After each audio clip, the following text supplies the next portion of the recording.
G'day traders, Stacey Burke, 1 Minute Mindset Reset. Today we're talking about the setups that you can make size on.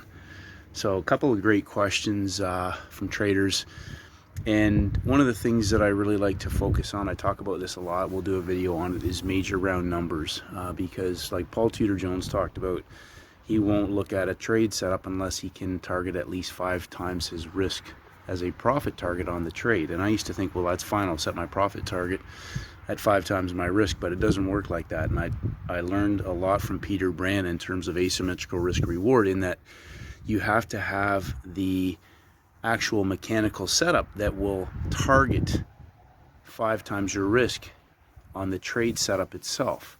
And so often, as I go over in some of the previous videos, the major round numbers are key, double zeros especially on certain instruments, especially currencies and gold.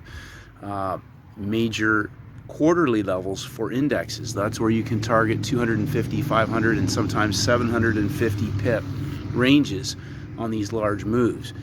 And so those are the types of opportunities that when we break out of 100 pip boxes, 25 to 50 pips, we may now be at the high of a week or the low of a week or the low of a day. Today we had major red news on gold, and that is the exact same setup that we went over a few weeks ago that occurred 3 times in 1 week. First hour had news, they went vertical and put a high of day in place, and then proceeded to trade back up into that high. And in this particular case, it just happened to be 50 pips above double zeros, major round numbers.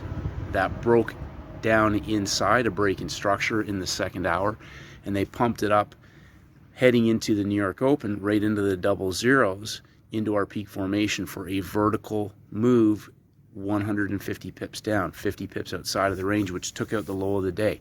So in terms of targeting asymmetrical risk reward, those are the sorts of opportunities that allow you to, number one, target 5, maybe 10 times your risk on certain setups. And then number 2, be able to add positions in as that market's confirming and going into an acceleration mode. So these are the sort of setups that will allow you to be in the market, large move, fast capitulation, and then out of the market, locking in the money and putting it in your account. So again, targeting major round numbers, 50s, double zeros, particularly double zeros, and again the timing window, the session that you're about to trade, highs and lows of the day. We want to have a market that's already trapped other time frame traders into the market, triggered breakouts, hit stops, whatever you want to call it, and then locked in the high or the low, New York Open, vertical move. The same thing can happen in London, the same thing can happen in Asia. Keep it simple, traders. 1% better every single day. Keep out of the Fed, and may the markets go with you.